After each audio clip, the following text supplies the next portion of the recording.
ये तो बांग्लादेशियों को कान पकड़ के तभी निकाला जा सकता है जब भाजपा संगठित और एकजुट और मजबूत रहे।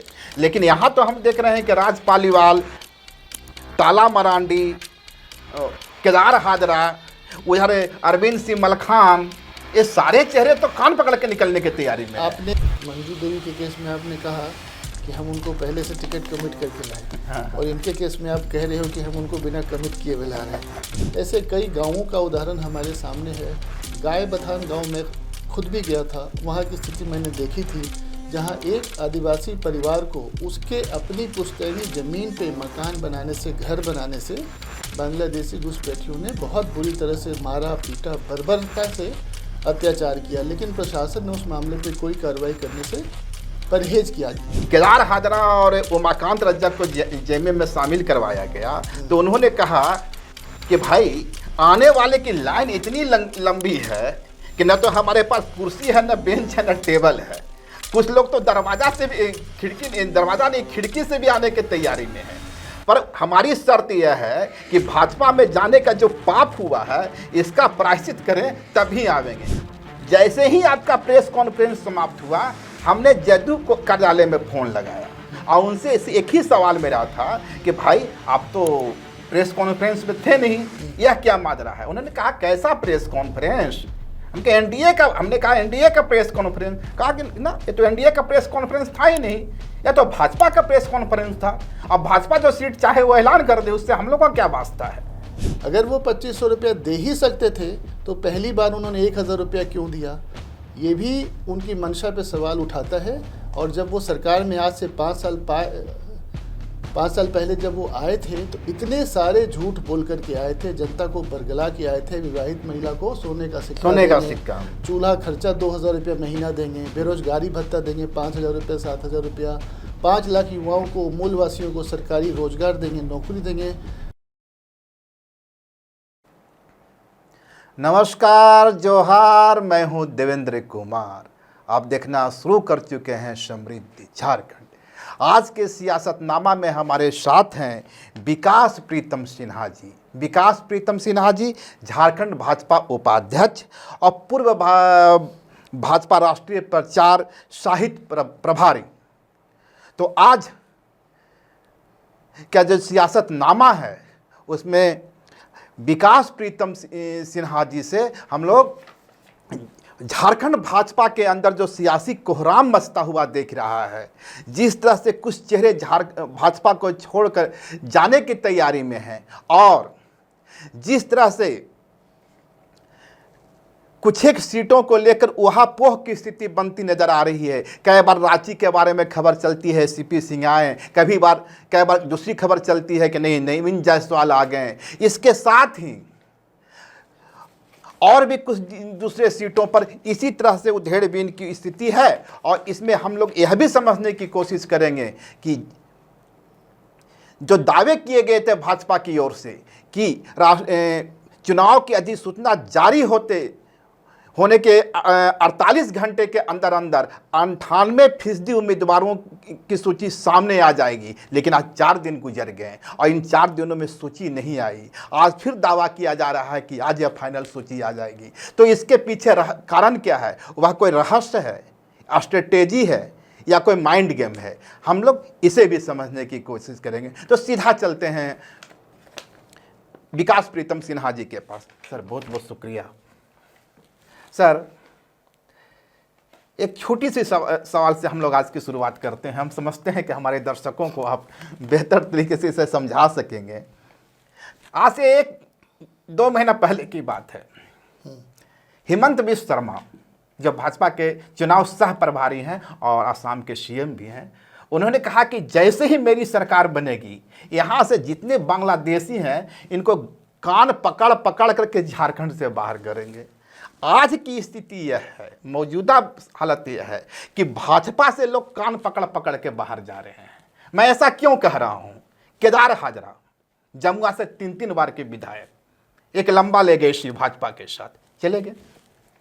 उसी तरह उमाकांत रज्जक, हालांकि यह आपका मामला नहीं है, लेकिन चूंकि एनडीए से संबद्ध है तो उमाकांत रज्जक ने भी 2 दशक की जो आंसू के साथ एक जर्नी था उससे बाय बाय करते हुए चले गए हैं। अब जो खबर आ रही है कि राज पालीवाल जो 2005 और 2014 में मधुपुर से आपके विधायक हुआ करते थे, खबर यह है कि जरमुंडी से वे कांग्रेस के टिकट पर चुनाव लड़ने जा रहे हैं। यह बादल पत्रलेख के लिए तो शौक हो सकता है, कांग्रेस के बादल पत्रलेख जो कृषि मंत्री हुआ करते थे, लेकिन यह तो भाजपा के लिए भी सदमा है। इसी तरह से आगे देखें तो बोरियो में लोबिन हेम्ब्रम को लेकर के आप लोग गए। अब जो खबर यह है कि ताला मरांडी कभी झामुमो के दरवाजा खटखटा रहे हैं, तो कभी JLKM झारखंड लोकतांत्रिक क्रांतिकारी मोर्चा जयराम की पार्टी है।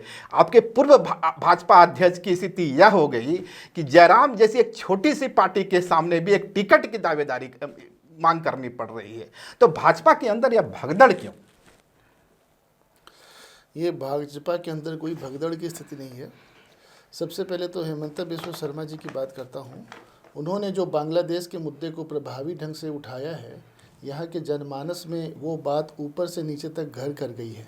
ये बांग्लादेशी घुसपैठ का विषय बहुत सालों से चला आ रहा था और धीरे धीरे बढ़ता जा रहा था और समस्या गंभीर होते ही जा रही थी, लेकिन उसको प्रभावी ढंग से उठाने की ज़रूरत थी।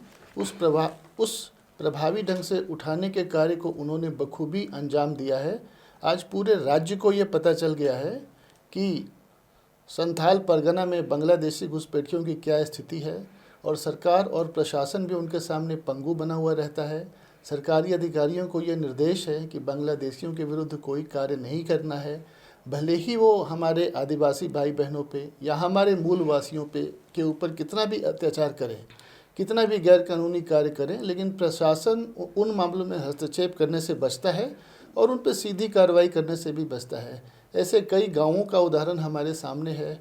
गाय बथान गांव में खुद भी गया था, वहां की स्थिति मैंने देखी थी, जहां एक आदिवासी परिवार को उसके अपनी पुश्तैनी ज़मीन पे मकान बनाने से, घर बनाने से बांग्लादेशी घुसपैठियों ने बहुत बुरी तरह से मारा, पीटा, बर्बरता से अत्याचार किया, लेकिन प्रशासन ने उस मामले पे कोई कार्रवाई करने से परहेज किया। जब हम लोगों ने विज़िट किया, हमारी टीम के, पार्टी के बहुत सारे लोग गए, उन लोगों ने हस्तक्षेप किया, तभी उस मामले में कुछ कार्रवाई हो पाई और मीडिया ने भी उस मामले को उठाया।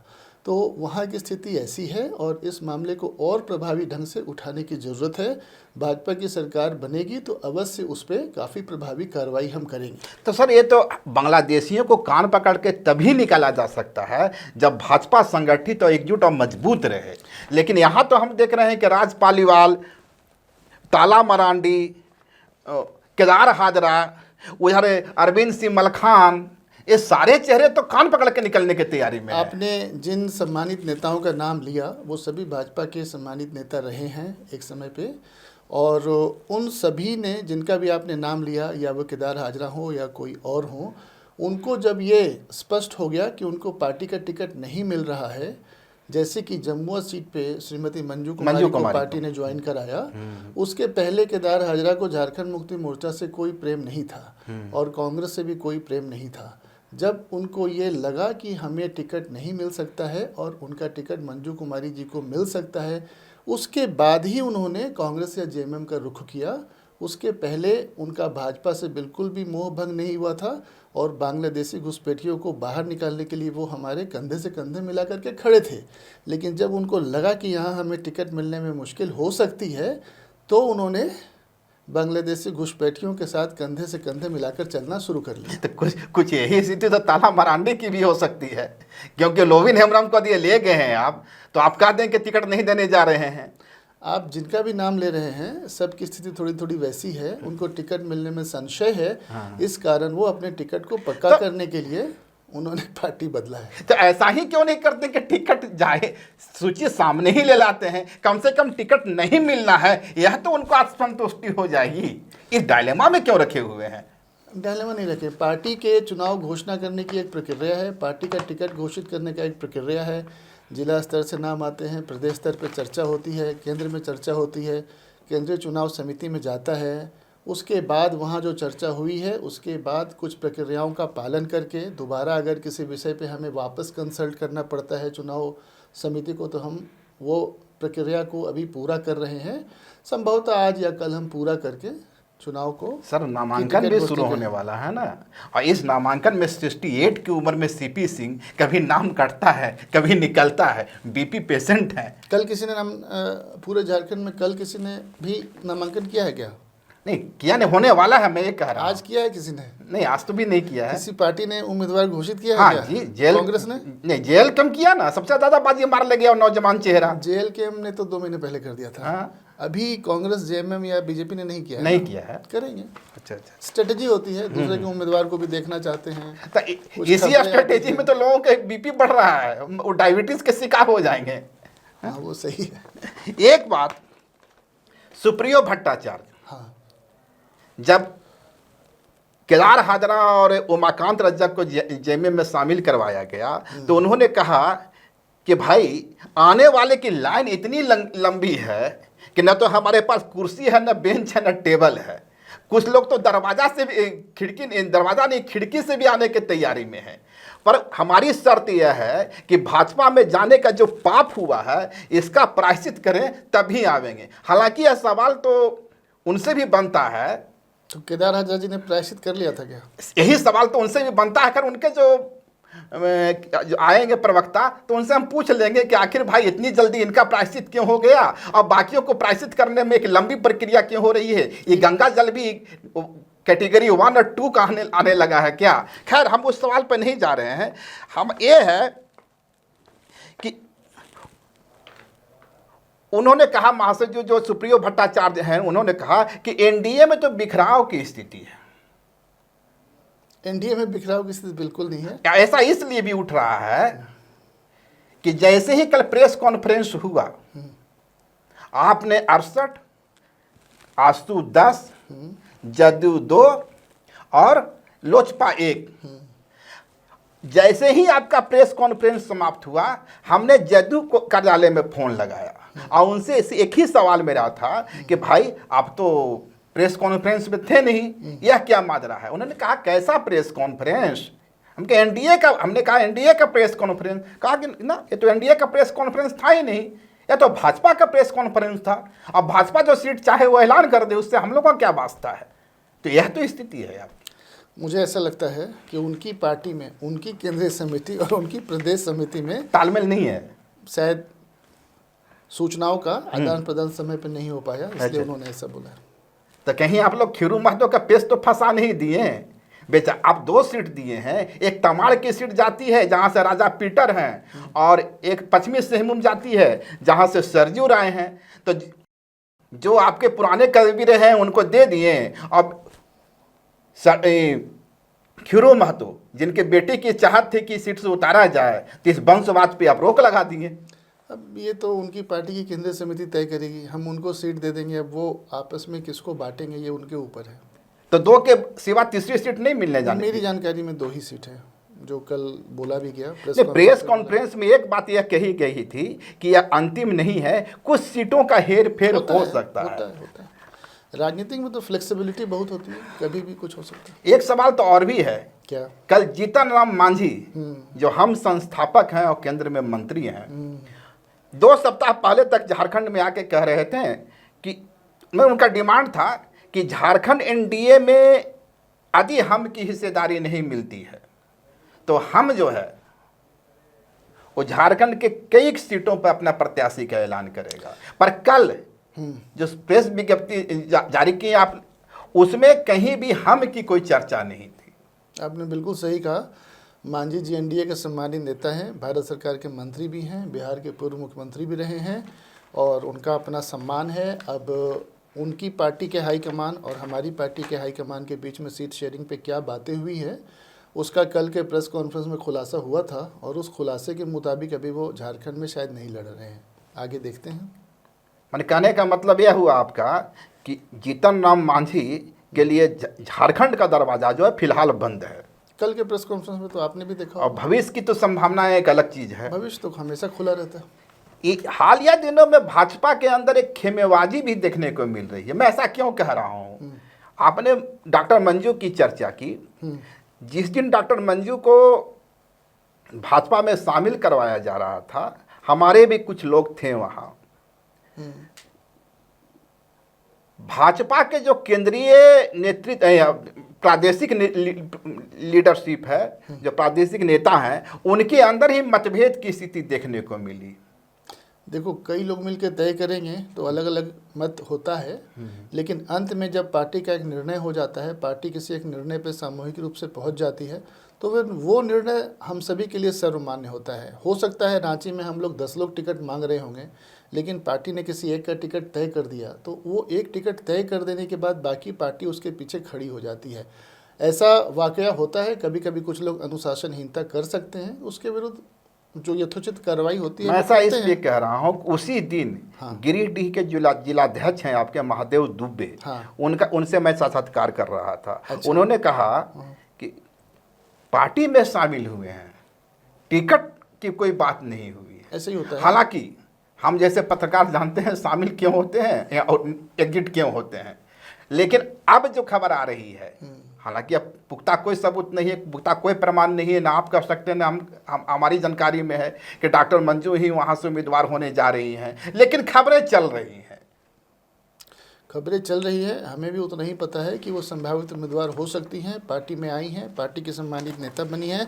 हाँ, लेकिन जब हम किसी को पार्टी ज्वाइन कराते हैं, उस समय ये टिकट का कमिटमेंट नहीं कर सकते हैं, क्योंकि टिकट तय करने का अधिकार केंद्रीय चुनाव समिति को होता है। उनका नाम उनके पास भेजा जाता है, अगर वो अप्रूव हो जाता है तो वो हमारे उम्मीदवार बनते हैं। कहीं स्थिति उल्टी तो नहीं है कि नाम अप्रूव हो जाता है उसके बाद ही पार्टी में एंट्री करवाई जाती है? नहीं, ऐसा कई बार हुआ है। हमने कई लोगों को पार्टी में स्वयं में शामिल कराया है, लेकिन उनको हम किसी कारणों से चुनाव नहीं लड़वा सके हैं कई बार, और कई बार हम लड़ाते भी हैं। मैं ऐसा इसलिए कह रहा हूं कि अजय शाहदेव जो हटिया से कांग्रेस के उम्मीदवार रहे हैं, 99,000 वोट पाया था पिछले चुनाव में। खबर यह है, इसकी पुष्टि आप करेंगे, कि उन्हें हटिया से इस बार भाजपा का उम्मीदवार बनाया जा रहा है। यह खबर एक सप्ताह से जो पॉलिटिकल सर्कल है उसमें घूम रही है। अब ताज़ा खबर यह है कि वे दिल्ली गए और दिल्ली से वेट एंड वॉच करने को कहा गया। यदि टिकट देना ही है तो क्यों नहीं अभी से भगवा पट्टा पहना दिया जाता है, टिकट मिले या ना मिले देखा जाएगा।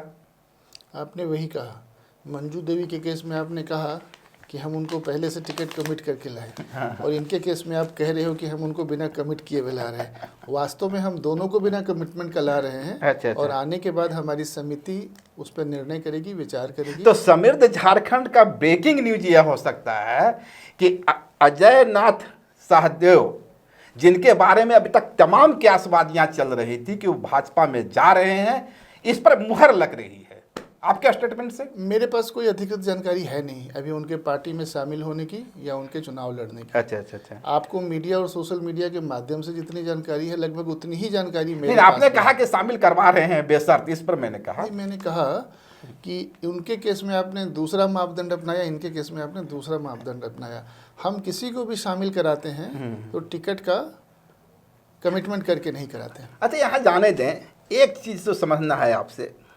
हर राज्य में आप पूछते रहते हैं चुनाव कैंपेन के दौरान, इस बारात का दूल्हा कौन? केंद्र में पूछते हैं कि पीएम मोदी के सामने चेहरा कौन? झारखंड में मौजूदा समय में आपके पास 5 एक सीएम, एक रिकॉर्ड है किसी भी स्टेट के लिए। इस बारात का दूल्हा कौन है? देखिए, चुनाव के बाद कौन मुख्यमंत्री बनेगा या कौन प्रधानमंत्री बनेगा, ये उस राज्य की परिस्थितियों पर निर्भर होता है। अगर हमें घोषणा करने का लाभ दिखता है तो हम घोषणा कर सकते हैं। अगर हम स्ट्रेटजी के तहत ऐसा सोचेंगे कि नहीं, हम चुनाव के बाद तय करेंगे, तो चुनाव के बाद तय करेंगे। कई प्रदेशों का चुनाव हमने केंद्रीय नेतृत्व के काम पे लड़ा है, मोदी जी के नाम पे लड़ा है। जैसे अभी पिछला चुनाव हम लोगों ने राजस्थान में लड़ा था, वहाँ भी हम लोगों ने मुख्यमंत्री का उम्मीदवार घोषित नहीं किया था। अभी हम लोगों ने छत्तीसगढ़ में भी मुख्यमंत्री का उम्मीदवार घोषित नहीं किया था। एमपी में भी अभी हमने उड़ीसा में भी मुख्यमंत्री का उम्मीदवार घोषित नहीं किया था। अभी मध्य प्रदेश में भी हमने मुख्यमंत्री का उम्मीदवार नहीं घोषित किया था। और उन चारों राज्यों में हमें बहुत अच्छी सफलता मिली है। यहाँ भी हम मुख्यमंत्री का नाम बिना घोषित किए हुए चुनाव में जा रहे हैं, केंद्र सरकार के कामकाज पे, मोदी जी के ट्रैक रिकॉर्ड पे, और यहाँ भी हम विजय प्राप्त करेंगे, ऐसी हमें पूरी उम्मीद है। ये मोदी जी का ट्रैक रिकॉर्ड होता है कि जितने जो सीएम एस्पायरेंट होते हैं, उम्मीदवार होते हैं, उनके अंदर डायलेमा फैलाने की रणनीति होती है। डायलेमा फैलाने की रणनीति होती है। ये मोदी जी का एक कमिटमेंट है जनता के साथ, गरीब जनता के प्रति उनका एक लगाव है और उनके जो वादों पे जनता यकीन करती है। उनके नाम पे हम जो वादे करते हैं, पार्टी संकल्प लेती है, उसके ऊपर जनता को भरोसा होता है और उस भरोसे के आधार पर जनता का समर्थन मिलता है। और मोदी जी और भारतीय जनता पार्टी का केंद्रीय नेतृत्व ये इंश्योर करता है कि जिन बातों को मांग के हम चुनाव के मैदान में गए हैं उनको हम सरकार बनने के बाद तुरंत पूरा करें, न कि मैया योजना की तरह जब 5 साल सरकार के पूरे हो गए और 2 महीने 1 महीने बच रहे हैं तो हम नई नई योजनाएं लेकर के आए हैं। भाजपा ने अपनी योजना लाई 2100 रुपया की, उसके पहले उन्होंने 1000 रुपये की योजना लाई, उसके बाद उन्होंने उसको बढ़ा के भाजपा की देखा देखी 2500 रुपये की योजना की। अगर उनको प्रथम दृष्टया ये काम करना ही था तो 5 साल पहले करते, 4 साल पहले करते। जब सरकार के 2 महीने बच रहे हैं तो ये करने का मतलब कुछ भी नहीं लगता है। ऐसा लगता है कि लोगों की आंखों में धूल झोंक रहे हैं। अगर वो 2500 रुपया दे ही सकते थे तो पहली बार उन्होंने 1000 रुपया क्यों दिया, ये भी उनकी मंशा पे सवाल उठाता है। और जब वो सरकार में आज से 5 साल पहले जब वो आए थे तो इतने सारे झूठ बोल करके आए थे, जनता को बरगला के आए थे। विवाहित महिला को सोने का सिक्का, चूल्हा खर्चा 2000 रुपया महीना देंगे, बेरोजगारी भत्ता देंगे 5000 रुपया, 7000 रुपया, 5 लाख युवाओं को, मूलवासियों को सरकारी रोजगार देंगे, नौकरी देंगे। उनको झूठ बोलने के सिवा कुछ नहीं आता है। चुनाव जीतने के समय जनता भोली भाली है, जनता के सामने झूठ बोलते हैं। 1-2 महीने के लिए रुपया देंगे, उसके बाद वो कुछ नहीं देंगे। जबकि भाजपा की ऐसी योजनाओं को चलाने का ट्रैक रिकॉर्ड है। हम 3 साल, 5 साल, 7 साल, 9 साल, 10 साल से ऐसी योजनाओं को चला रहे हैं। किसान सम्मान निधि की योजना हमारी सालों साल पुरानी है, महतारी वंदन योजना है, लाडली बहना योजना है, मुफ्त अनाज की योजना है, आयुष्मान भारत योजना है। हमारी योजनाएं चुनावी लाभ के लिए नहीं होती है बल्कि गरीबों के कल्याण के लिए होती है। यह तो उनका भी कहना है ना। उनका कहना है कि 24 वर्ष के झारखंड में करीबन 16 से 17 वर्ष भाजपा का ही शासन रहा, तो गोगो योजना क्यों नहीं आई थी। दूसरा सवाल, आपने कहा कि यह चुनावी शगुफा है। याद कीजिए, मध्य प्रदेश में जो लक्ष्मी लाडली योजना लाई गई थी वो भी तो चुनाव के पहले लाई गई थी। हमने पिछली बार रघुवर सरकार जब बनी थी उस समय जिन घोषणाओं को किया था उनको पूरा किया था, लेकिन इनकी सरकार जब 19 में बनी थी तो इन्होंने 135 ऐसी घोषणाएं की थी, 135 वादे किए थे, संकल्प लिए थे, उनको पूरा नहीं किया था। मेरे पास पूरा छपा हुआ पर्चा है, मैं आपको भेज दूंगा, दे दूंगा। अच्छा, एक बात बताइए ईमानदारी से, आप भाजपा में, मैंने जो भी बात बताया है ईमानदारी से नहीं, मैं जानता हूँ पॉलिटिशियन किस तरह ईमानदारी रखते हैं ये तो मुझे पता है। कितना गोल मटोल आप जवाब दे दिए। लक्ष्मी लाडली योजना तो वही शुरुआत की गई थी एमपी में, खैर जाने दें उसको। मैं ये जानना चाहता हूँ आपसे कि भाजपा के राष्ट्रीय प्रचार समिति में आप सह प्रभारी थे। अभी भी हूँ। अभी भी हैं? अभी भी पार्टी का वेबसाइट देखिए, अभी भी। आज आप भाजपा के झारखंड भाजपा के उपाध्यक्ष हैं। ये डिमोशन नहीं लगता है आपको? ये डिमोशन या इसके पीछे कोई रणनीति है? डिमोशन और प्रमोशन के चक्कर में मैं नहीं पड़ता हूँ। पार्टी का निर्देश था कि प्रदेश में काम करना है, गृह राज्य में काम करना है, तो आ गया। प्रमोशन और डिमोशन, एक्चुअली मैं ये सवाल इसलिए आपसे कर रहा हूँ कि हम तक जो खबर आ रही है, हम पत्रकारों को तो कुछ स्रोत होते हैं, खबर यह थी आपके बारे में, प्रीतम सिन्हा जी इस बार गिरिडीह के अखाड़े से भाजपा के टिकट पर चुनाव लड़ने के आकांक्षी हैं। नहीं, गिरिडीह से मैंने पार्टी से चुनाव जाहिर की कोई इच्छा नहीं की है। और जो लोग चुनाव के मैदान में जाना चाहते हैं उस तरह से प्रयास भी करते हैं, जाते हैं, प्रवास करते हैं, जनसंपर्क करते हैं, प्रचार करते हैं, पोस्टर लगाते हैं, होर्डिंग लगाते हैं, पर्चा बांटते हैं। मैंने 1-2 फीट का पोस्टर भी यही तो असल स्ट्रेटेजी है भाजपा की। भाजपा ने जिसने भी पोस्टर लगाया, जिनका नाम इस सोशल मीडिया में चला, करीबन वो आउट हो गए। इनको भी मिलता है, मिलता है, नहीं भी मिलता है। हाँ। चुनाव का टिकट मिलने पर यह भी एक रिकॉर्ड है कि जो नहीं आते हैं सर्वे में, जिनका पोस्टर नहीं लगता है, उनको भी मिलता है। नहीं, सर्वे का एक महत्वपूर्ण योगदान होता है। नहीं, सर्वे की बात नहीं कर रहा हूँ मैं, उस प्रचार की बात कर रहा हूँ जो नेताओं को जरा पोस्टर बैनर टांगा जाता है। शायद भाजपा इस भ्रम में नहीं आती है कभी। नहीं, पोस्टर बैनर का भी एक अपना उपयोग है, ऐसा मैं नहीं कहूँगा, लेकिन केवल पोस्टर बैनर लगाने से ही टिकट नहीं मिलता है। तो यही सवाल मेरा भी है, आपको जनता कि आपने पोस्टर बैनर नहीं लगाया, यह ठीक है, पर एक सफल रणनीति यही है कि पोस्टर बैनर भी नहीं लगाओ और टिकट भी मिल जाए। अब कहने से क्या फायदा, आज या कल टिकट डिक्लेयर हो जाएगा। आदि भाजपा आपको यह मौका देती है मुझे नहीं पता आपका नाम लिस्ट में गया है नहीं गया है, पर इतना तो आप अपने विधानसभा की जनता का सेवा करने में इंटरेस्टेड तो जरूर होंगे। देखिए, पार्टी का जो निर्देश आएगा हम उसको हमेशा मानते हैं, लेकिन वैसे मैंने टिकट मांगा नहीं है। बहुत बहुत धन्यवाद आपका, फिर मिलते हैं। जरूर, धन्यवाद। शुक्रिया।